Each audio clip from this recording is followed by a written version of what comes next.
ہم کریں گے ہر مظلوم کی حمایت۔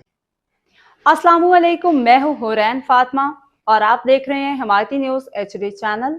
نظر ڈالتے ہیں آج کی اہم خبروں پر۔ انٹرنیشنل کرکٹ کونسل ICC نے مینز کرکٹ کے تینوں formats test, one day, T20 کے قوانین میں اہم تبدیلیاں کرتے ہوئے نئے قوانین کا اعلان کر دیا۔ کرکٹ کے نئے قوانین ICC مینز کرکٹ کمیٹی کی سفارش پہ تیار کیے گئے، جسے چیف ایگزیکٹو کمیٹی نے منظور کیے۔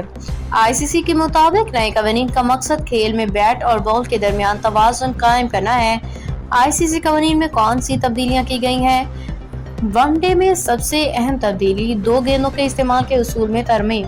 فی الحال پورے ون ڈے میچ میں ہر اننگز کے دوران دونوں اینڈر وکٹ کی دونوں جانب سے اینڈز پہ 2 نئی گیندیں استعمال کی جاتی ہیں، جسے اب ICC کی جانب سے تبدیل کر دیا گیا۔ ICC کے نئے قوانین کے مطابق اننگز کے آغاز سے لے کے صرف 34ویں اوور کے اختتام تک دونوں اینڈز سے 2 گیندیں استعمال کی جائیں گی۔ تاہم 34ویں اوور کے بعد بولنگ ٹیم ان دونوں گیندوں میں سے صرف ایک کا انتخاب کرے گی، جو پھر 35ویں سے 50ویں اوورز تک دونوں اینڈز سے استعمال کی جائے گی۔ اگر ون ڈے میچ 25 اوور یا اس سے کم کا ہو تو صرف ایک گیند ہی استعمال کی جائے گی۔